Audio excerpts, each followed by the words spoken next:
Britain has some of the most congested roads in Europe. And it's the emergency services on two wheels that can scythe through the traffic and get vital help where it's most needed, fast. The bike squads of Essex Police and West Midlands Ambulance Service race to protect the public and save lives. Coming up, a driver needs airlifting to hospital. A ride that's been pimped too much. That's basically dangerous condition. Paramedics fight to save a life. All clear, all clear. And how to stay positive. Look on the bright side, you're not wanting for murder.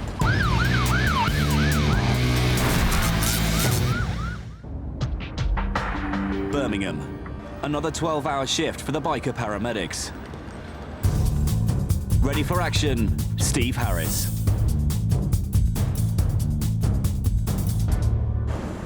A 999's coming in. It's serious. A man's collapsed. Steve needs to get there as fast as possible. On his Yamaha FJR 1300, he can sprint across town quicker than an ambulance. The bikes carry all the same equipment as an ambulance and are fitted with our cameras, so we arrive at the scene of an incident the second they do.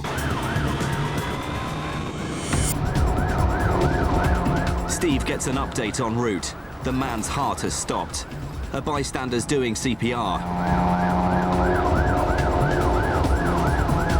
Riding right across the city centre takes Steve just 2 minutes. He's the first paramedic on scene. 1, 2, 3, 4, 5, 6, 7. The man's collapsed outside the Hippodrome theatre. 18, One of the theatre staff has been doing chest compressions since he fell to the floor. Steve goes straight to the man's head to begin using a bag to get air to the man's lungs. Screaming immediately. I was going to say, can you come back on 1, the chest? 2, 3, 4, 5, 6, 7, 8, 9, 10, 11, 12, 13, 14, 15, 16, 17, 18, 19, 20, 21, 22. Mark's arrived as backup and takes over the chest compressions.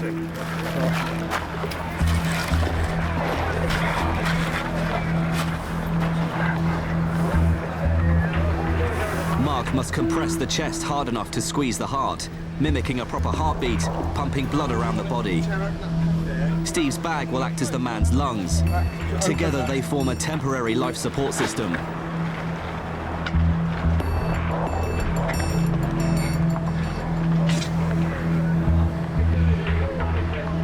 The bikers carry a mobile defibrillator. If a patient has no pulse, an electric shock may be enough to restart the heart. Move back, okay. Everyone back. Okay, all clear, all clear. Have You spoke to him? Yeah. I've got an output. Double check that for me. That feels like an output. That is an output. That's an output, right? The shocks worked. The man's heart is beating again. Feels like An ambulance crew has arrived to take the man to hospital. Right, CPR, good CPR on arrival. Has obviously vomited. He's had one shock. He's now got an output and he's breathing for himself. How long do we reckon he was down? A couple of minutes. That's wonderful. Brilliant. Really good. First aid course today, isn't it? Today? Brilliant. Just possibly refresh it today. Well, you get a recommendation off me. Is this part of the training today? Yeah, you passed. He's going to vomit, I think. On to his side.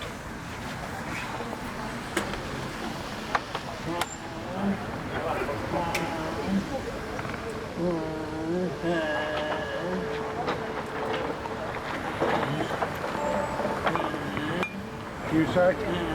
Okay, on 3. 1, 2, 3. Okay. What's that on?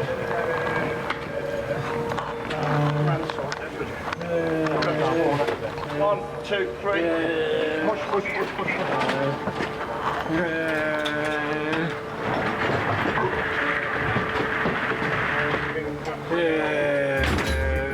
Took the road, yeah?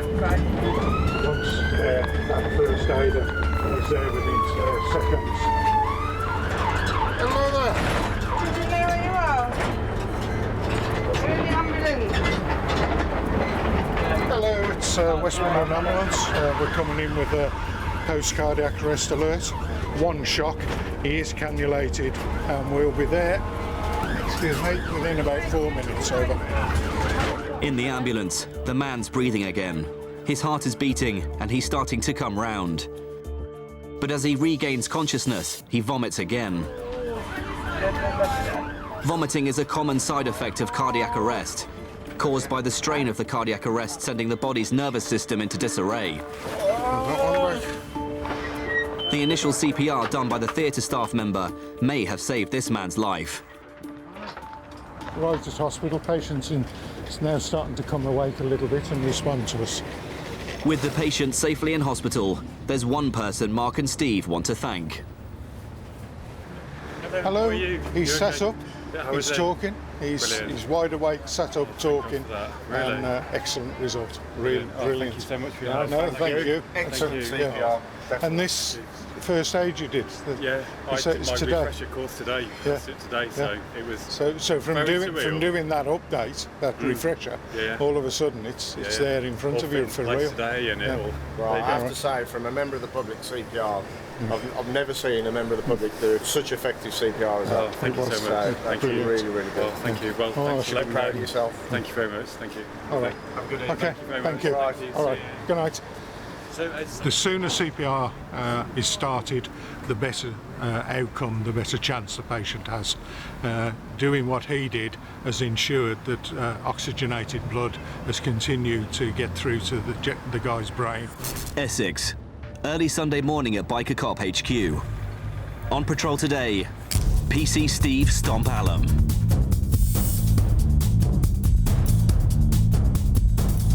Today, Stomp will be riding the unit's undercover bike, top speed over 170 miles an hour. Colleague PC Mick Wills will be riding alongside him on a marked bike to deal with any incidents out on the county's roads. This morning, their beat covers the area around Basildon, and while patrolling the fast and busy A120 dual carriageway, Stomp spotted something wrong with the green VW up ahead. He radios through to Mick, who can move ahead of the vehicle to pull it over.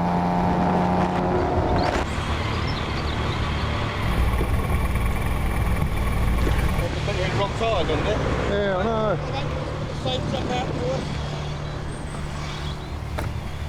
Right.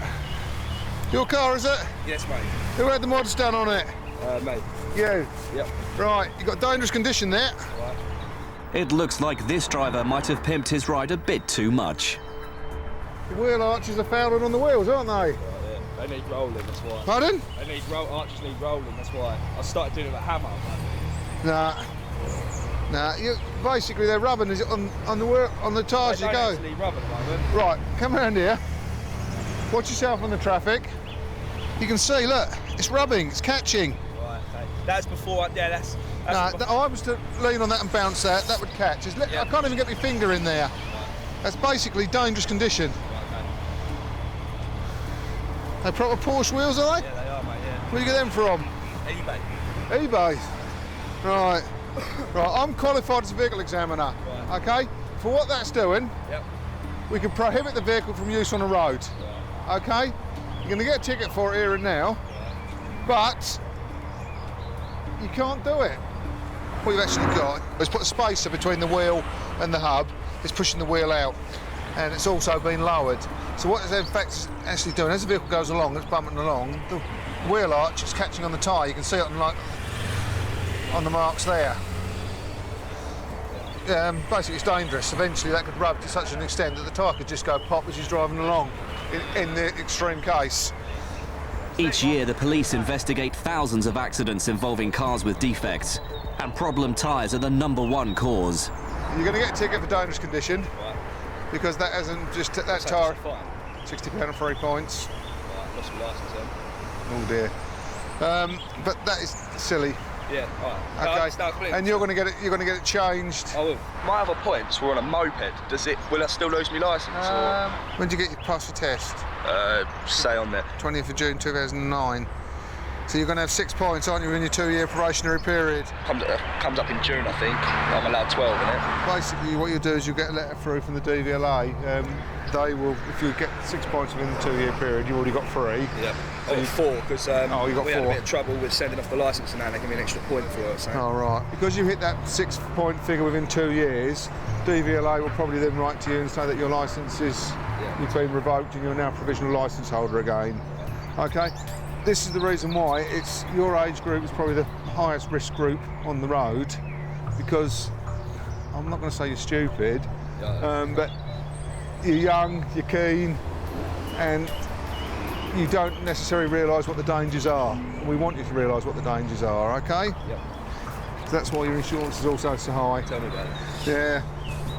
1 in 3 male drivers aged between 17 and 20 crash their cars within 2 years of passing their test.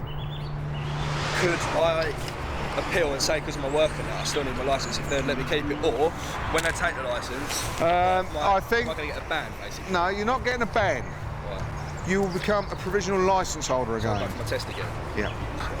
Yeah.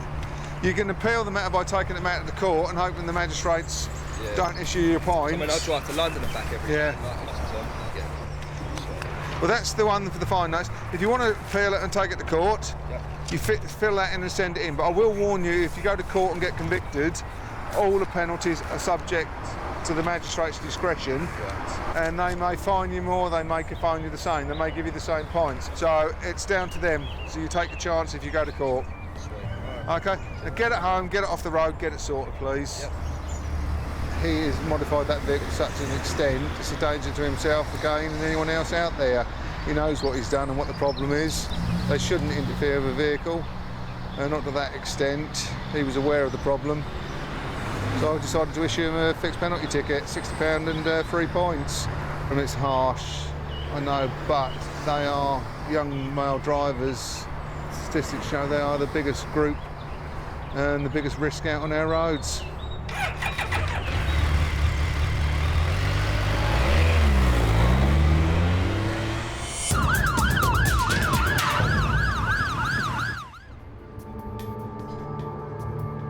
Birmingham, midday. Paramedic Mark Hayes is on duty.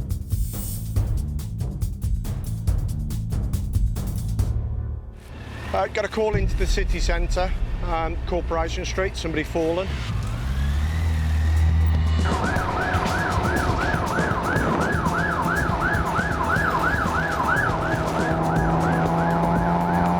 Mark sprints across town and is on scene within minutes. Hello. What's your name? Bridget. Bridget. Okay, Bridget, where are you going? My arm. All right, sit nice and still, don't you? Right. You smacked your head as well? Did, yeah. Okay. Do you feel sick at all? I feel great. All right. What I want you to do then is just to lie back. All right. What made you fall, Bridget? I tripped up the plane. Okay. Okay. I was just going to the bus. Okay. So apart from the pain that you've got in your right arm, you've got pain anywhere else? My knees, but I think they're okay. Okay. It's just here. Okay, we'll have a look at that in a second. Just leave it resting against my leg, all right? Any pain in your centre of your neck or your back at all? No. Nothing at all. We need to get this jacket off. I need to have a look at your arm and I need to do your blood pressure. The easiest and most comfortable way of getting to you to have a look and to do your blood pressure and that would be to cut the jacket, yeah? Are you all right with that? Are you sure? Okay. Relax your arm on there now. Nice and still. There are 27 delicate bones in the wrist and hand, and it doesn't take much to snap them. Okay, can you move your fingers for me, Bridget? Okay. Is there any pain in your wrist when I'm pressing? All right, nice and still, nice and still. What we're going to do is I'm going to bring that blanket across your tummy to support your wrist as well. All right, keep nice and still there. Lovely.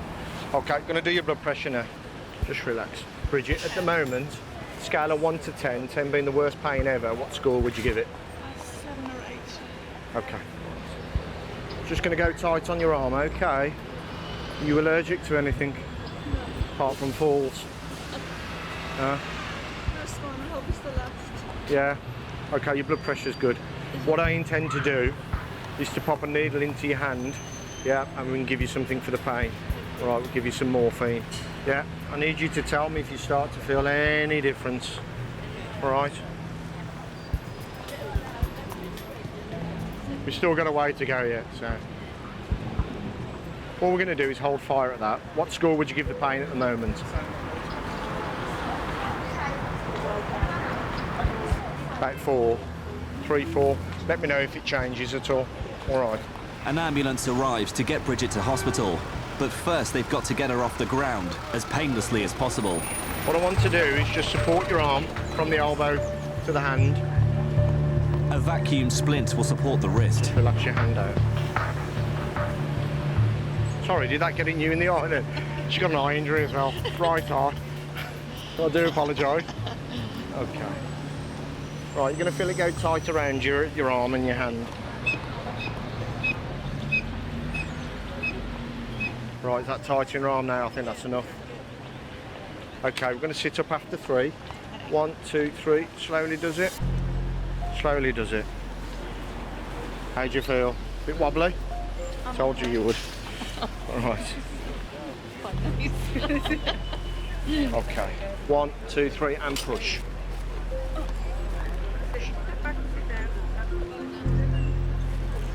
How's your pain now we've moved you? Still an ache? Yeah, you've got a bit of deformity in the wrist as well as a bit of swelling, and obviously when I pressed on earlier, you. All right. Yeah. Is it still an ache, or what score would you give it now? 4 or 5. 4 or 5. Okay. We can give you some more pain relief on the truck. Absolutely lovely lady. You know, we've done everything we could. She seems to be far more comfortable than when we first got there. So, you know, we've done our job as far as making sure she's okay, stabilising and making sure she doesn't deteriorate and coping with the pain. So pain's now down to a dull 8. So that's as good as we can get it. And obviously now it's X-rays and make sure everything's okay. A broken wrist is the most common fracture in women under 75 and one of the most painful. If not dealt with swiftly, bones can heal out of alignment, and something as simple as holding a pen becomes difficult. 8:30 a.m. In Kidlington on the outskirts of Oxford, biker paramedic Eddie Webb's on duty. As he sets off to one of the standby points, a 999 comes in.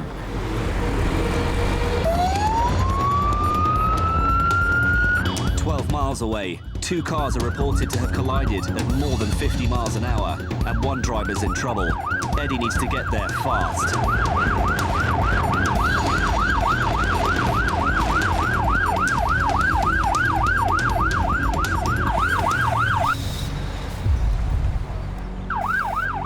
This sort of impact at this sort of speed could mean anything from broken bones to internal bleeding or spinal damage.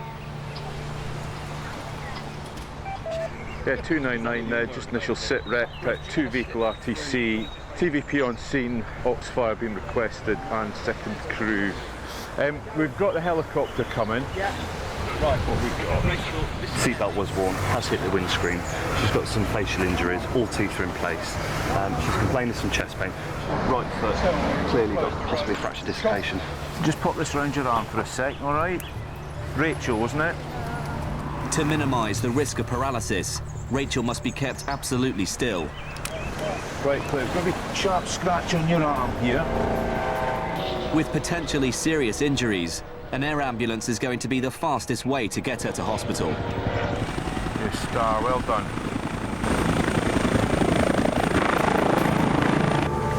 Okay, Rachel, just breathe away nicely for me. Nice deep breaths. You're good. Doing all right there. Okay? Your chest hurts. All right, well, just a quick listen. That pain, Rachel, what did you score it out of 10? About an 8. All right. This will help you with the pain, okay?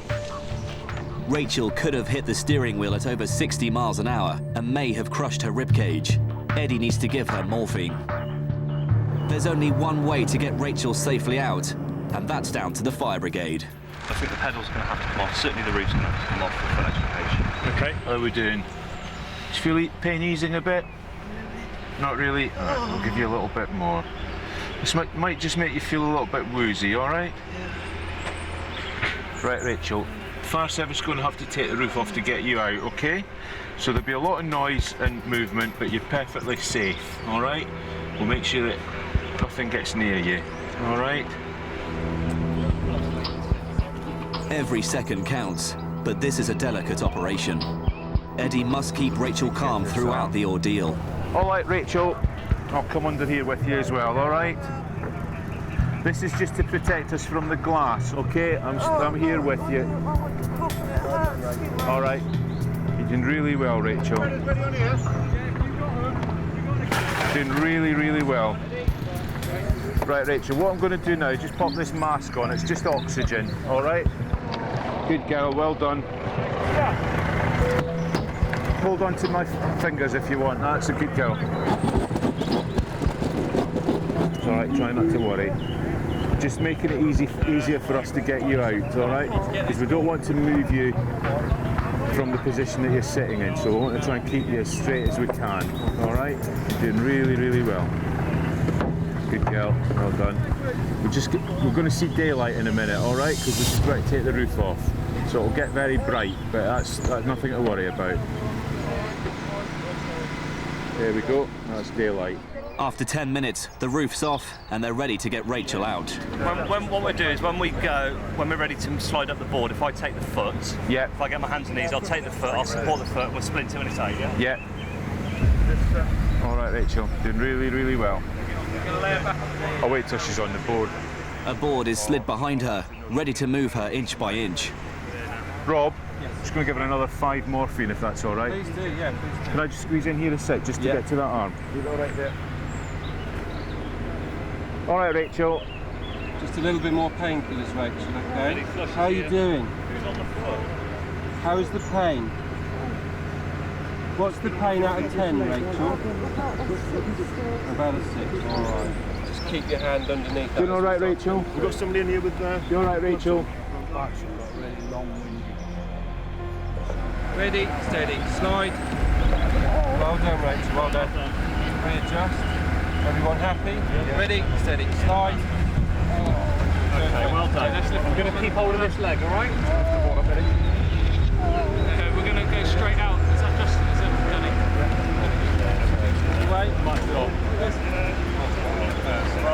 All right. Foot's really hard to like,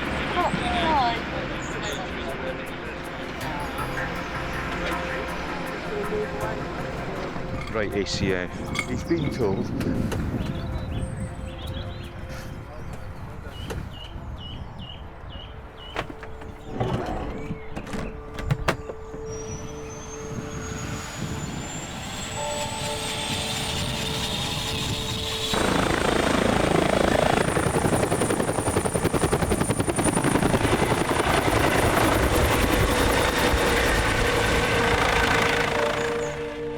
In just 4 minutes, Rachel will be in hospital. The roof's back. Cheers, John. Thanks for your help, mate. Cheers. It looks like chaos, but everybody's actually got their own task to do. And you're in your own little world, really. You're in your own little bubble. Because you just know exactly what everybody wants. Fire service ask us what we need. We tell them and they just get on with it. And the next thing you look and it's done. It was quite a serious impact. But yeah, really lucky. This could have been a lot worse.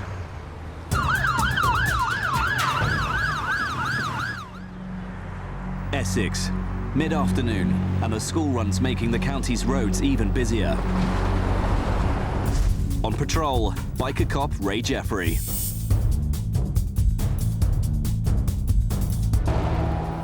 Police cameras have just picked up something amiss. Ray's on the case.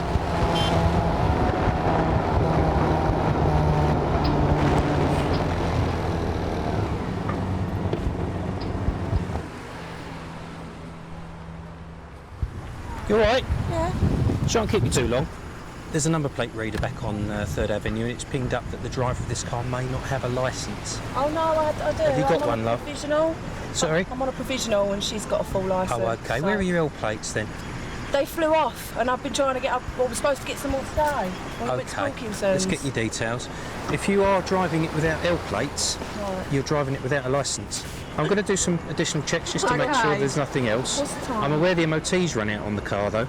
Did you know that? I thought it was the 4th of next month, 4th of April. No, it's shown as expired already. So all in all, you're having a good day, aren't you? Yeah. Now we've got Kaylee driving the vehicle. Could you check her next, please? Yeah, that's all received. Thank you, Matt. You cannot drive a car on a road as a provisional licence holder with no L plates displayed. You've got a supervisor, that's fine. I know you're insured, so that's fine. Trouble is, all the time that you're using it on the road, I can lawfully take it off you. Because she's not insured to drive it, unless she's got insurance on another car, is she? No, she was insured. She's just taken it off because she was supposed to get a car. Yeah. She hasn't managed to get one, so there's no So point in she paying can't her. lawfully drive it away from here either. No. I can't allow you to continue driving it. Right. But what I'm trying to avoid at the moment is seizing it unnecessarily. Can I just park it in What here I'm going to and ask, go and get some that's what I was plates? going to come to. I'm going to have to deal with you for the offence of driving a vehicle otherwise than in accordance with your licence, which is the 3-pointer. We'll park it up over here, get those L plates fixed, and then you can carry on. But at least if I don't seize it, it's not going to cost you another £150 to get it back from the recovery yard, is it? Unfortunately, yeah, I'm not going to sway that. I can't treat you any differently than I would treat anybody else. And you know, don't you, as a provisional? That's why it's got that big red L on your licence, because they have to be on there. I did have them and it just went...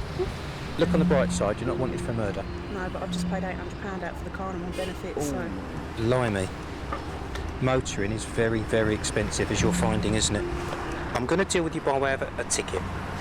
And what that means is you're going to get 3 points on your licence, but also your MOT has expired. That's another ticket, but it's not endorsable. It's not points on your licence, all right? And it's also been expired for 2 weeks. It's not like it happened today. You've got to keep on top of stuff with cars. And these number plate readers throw you at us all of the time because it just says, stop this car, all right? So the minute your car is unlawful, you daren't take it out because you will get stopped nowadays. I'm hoping there's space in the car park for her. Desperately trying not to take the car off the lady because that would leave her with the young tots in a bit of a predicament, really. All right, ready? Just back it in there, Kaylee, all right? I'm not testing your reversing skill. Just stick it on there like that. Lock it up, next thing it'll get nicked. You okay what you got to do with those tickets, Kaylee, aren't you? Yeah. You understand all that? Yeah. Brilliant, all right, love. She's had enough. Apart from meeting me, try and have a nice day. Yeah. All right then. I've got to get the kids, clean the house, cook dinner. Apart from that, you're having a lovely time, aren't you? Oh, yeah. It does play on your conscience a little bit that she is strapped for cash. She has got young kids. She's a single income. Yes, I could have seized the car, but I've also got a duty of care, and they've got young children in the car. I'm aware also that if I seize that car on top of the £60 fine for the licence and the £60 fine for the MOT, the fact that she's got to pay at least another £45 to get it re-MOT'd anyway, she will then have another £150 fine to recover the car from the compound, and I don't think that's acceptable, really. It's obviously my decision at the end of the day, and I chose to allow her to go and get £2 worth of L plates, and then she can carry on driving lawfully. Just hope she doesn't get a ticket from the W Yellow Lines, because that would just about make her day, wouldn't it? In Birmingham, biker paramedic Mark Hayes is on his way to a man reported to be out cold outside a city centre office block.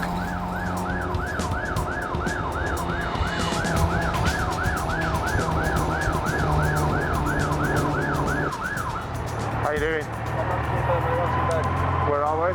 Gentleman just there, mate, comatose. He won't even come round. You wiggle him, his eyes just roll to the back of his head. Not who I thought it was going to be. You gonna wake up, mate? Open your eyes, mate. Come on. Wakey, wakey. Wakey, wakey. Hello. You're going to talk to me? No, I've done nothing wrong. Staff have called for us because you're unconscious, yeah? No, I'm not unconscious. If you open your eyes and talk to me, I'll know that you're not unconscious. Do you need an ambulance at all? No, you're just a rough sleeper, yeah? Yeah? Obviously you can't stay here and sleep, can you? You want me to leave you? Yeah.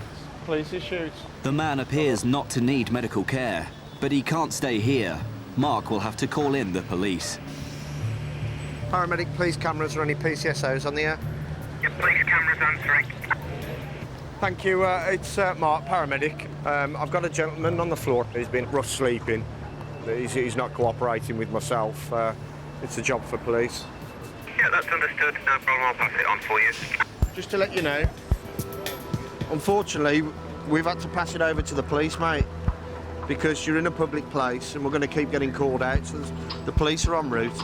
So if you want to just get up and move around the corner, that would be a good idea. Let's go. So is that a no? Let's go.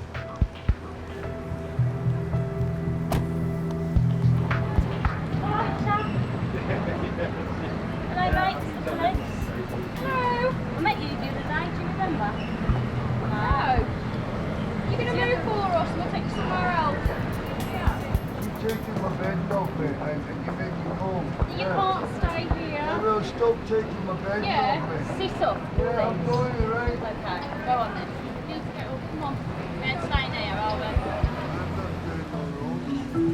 The problem is, because you're lying on the floor here, people think there's something wrong with you medically, and they're going to keep we know that, but they don't, and they're going to keep calling for ambulances. So as long as you're here, we're going to have a stream of ambulances coming out to you, and we can't have that. So if you're out the way, Don't take you somewhere else. You're going to take me somewhere else. We'll just move you somewhere else rather than let you wander off. That's all. I can't be here. Right? What kind of me? I share my queen and my country. Right? Why should I walk miles just to get my head in? We'll give you a lift. No. No. have you been in touch with the homeless services? It's not the point. I serve my queen and I serve my country, my commanding officer, and my chief and commanding officer. So you're entitled to your help, yeah? Well, nobody's disputing that. Nobody's disputing that at all. I'm not asking for my help. Right, I know you're not. I know you're not. But members of the public are concerned. Right, to bed down, but I decide to bed down. Can you understand our point of view that people see somebody with their eyes closed lying on the floor and they think that they're unwell? You know what? I guess I'm going to have to be arrested on camera. There's no need to arrest you. The man says he was in the army. Homelessness amongst the ex-military is a common problem. Despite steps in recent years, it's thought that former servicemen account for 12% of rough sleepers. We appreciate his situation. It can't be nice for him. He's on the streets. Had no sleep last night. He just wants to get some shut-eye, and we really do appreciate that. The officers have asked nicely for him to move. He's failing to do so. So I think he's going to end up being moved by the police. On your feet. Come on, mate. Assault! It's not assault. Come on, put on your feet. Assault! Assault! Assaulted, mate! I'm being assaulted! I'm being assaulted by the police and the ambulance service. I'm trying to help you, that's all. You can't stay here. Get the hand off me. You can't stay here. I'm being assaulted by the police and the ambulance service. Why don't you bog off back on your little bike, right? And go and find the victim that needs you. Well, Can you move somewhere else, please? Out of the public view. No. Why not? Because I want the public to see what their queen and country have done to me. I'll go. You see that camera? Where you off to? To an ex-lieutenant in the British Army. Which way you going, chap? I'm going straight this way. Doesn't matter which way I'm going. This is what I get. I get bullied by the police and the ambulance service. Get off me. I do feel sorry for the chap. There's obviously issues there. He's ex-serviceman, says that he's served his queen and country and he's entitled to sleep where he wants, and you know, I take my hat off to him that he's served his country. However, if you lie on the floor in the city centre with your eyes closed, you're going to get an ambulance. It's going to happen. Still to come, when it's perhaps time to hang up your skates. How young are you? 17 backwards. Okay, 71. And the biker paramedics turn daredevils. Just incredible, fantastic feeling. Oh, that was awesome. Birmingham. And biker paramedic Mark Hayes has just received an emergency call. We've got a treble 9 call to the ice rink in the city centre. Unsure of what's going on there.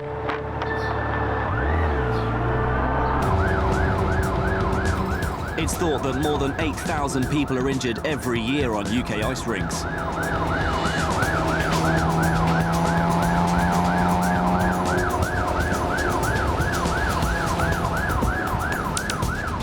It's a quick dash across town. Within minutes, Mark's arrived, first on scene. And he's in for a bit of a surprise. Hello.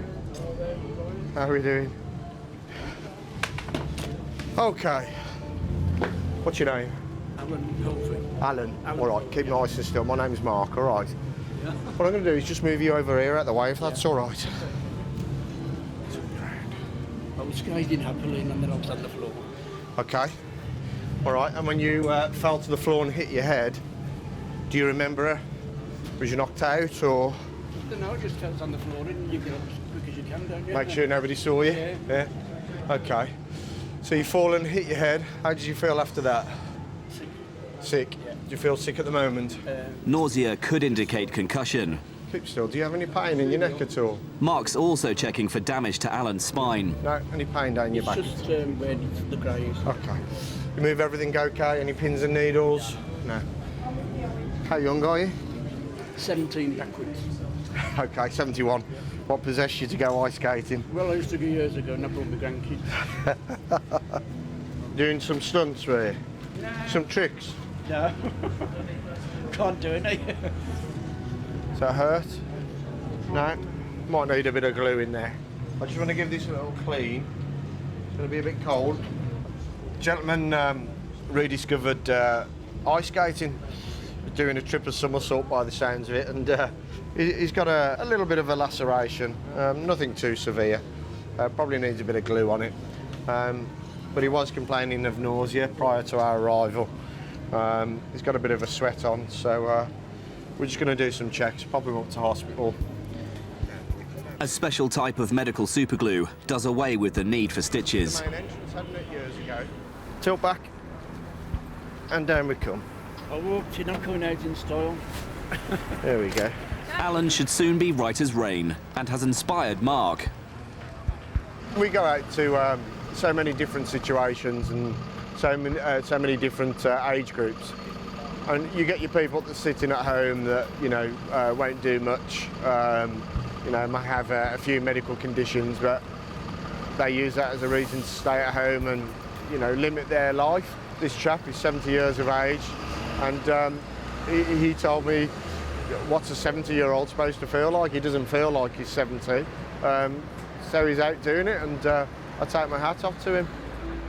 Who knows? Maybe when I'm 80, I might be dashing around on a motorbike. If I live that long, you never know.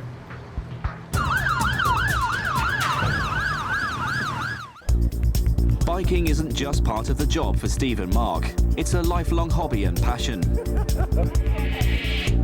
And on a rare weekend off, they've come to biking heaven at the British Motorcyclists Federation show in Peterborough to see some of the finest rides in the country. Steve, that's your replacement, mate. There you go, Steve. That's very impressive. That could be your new passion wagon, mate. As well as admiring the wheels on display, they get a chance to check out some other slick riders. The Wall of Death has been a fairground attraction for 100 years. At a high enough speed, the centrifugal force beats the force of gravity and keeps the bike glued to the wall without falling. That's the theory, but not one that Mark and Steve want to test for themselves. That's excellent. Phenomenal. Amazing, spectacular. Absolutely phenomenal. But there are safer rides on offer. Oh, jeez. Oh. Come on, Steve. I'm Mark. Oh, yeah. I mean, come on, Steve. Oh! One of the most unusual machines at the show is owned by Gabriel Utley, who's hoping to break the motorcycle land speed record, which currently stands at 378 miles an hour. His bike, the Angelic Bulldog, is a bit of a tight squeeze for a well-built paramedic. I can't get out anymore. Oh, that's better. The cab will be mounted on a bike capable of speeds of over 400 miles an hour. 2 football pitches a second. My life. To be fair, it's a bit claustrophobic. I couldn't imagine going on to New Street Station in one of these. Is that all comfy? Yeah, you gonna help me out? No, I'm going. I'll see you, mate. No. See ya. Steve! This afternoon, Steve and Mark are both going to have to hold on tight as they take up the sidecar challenge. I'm a bit nervous. There doesn't look as if there's much room to fit in. I'm Mark. Pleased to meet you. How you doing? Let's do this. Are you nervous? Yeah. Yours is broken down, not that I'm having to push it. Steve's riding with Matthew Tyrrell, reigning British track racing champion, and Mark is on board with Mark Cosser, reigning British sidecar speedway champion.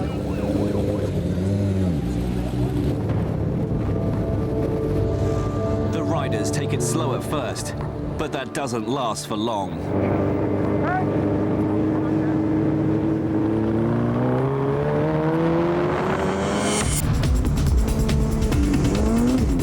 The bikes can reach speeds of up to 80 miles an hour with their 1000cc engines.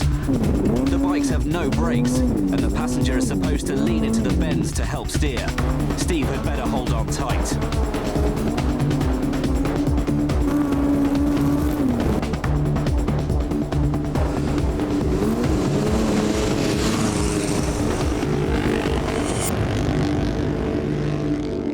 For a pair of bikers who spend all day on 2 wheels, this has been an introduction to a whole new world of biking. It's amazing. I just couldn't stop on the seat. It's just incredible. Fantastic feeling. Oh, that was awesome. So twitchy, so...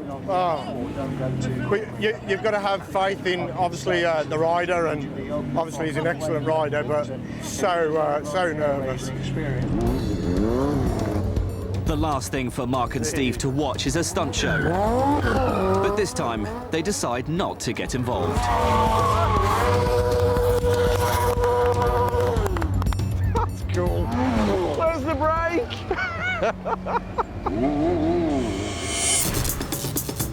Bridget, who was visiting her mum in Birmingham, had broken her wrist. Back home in Jersey, she's having physiotherapy. Rachel spent more than 3 weeks in hospital. She'd cracked her sternum and broken 10 ribs and her ankle, requiring 2 lengthy operations. Tilt back. Alan's made a good recovery, but is in no hurry to get back on the ice rink. Malcolm, whose heart stopped, was in hospital for 15 days, but is now back at home and making a good recovery. 4 weeks on, he's still coming to terms with what happened. Well, all I remember is standing outside with my friends, and after that it's a blank. It'll be a long recovery process. But I'll see how I recover. Time will tell. But at the moment, the way I feel now, you know, I feel great. Come on. Good boy. Malcolm will be forever grateful for the hard work of Jonathan, who gave him the initial CPR, and of Mark and Steve. Sit. Words can't explain, you know. I couldn't thank them enough, because, you know, what they've done for me is out of this world. They brought me back to life.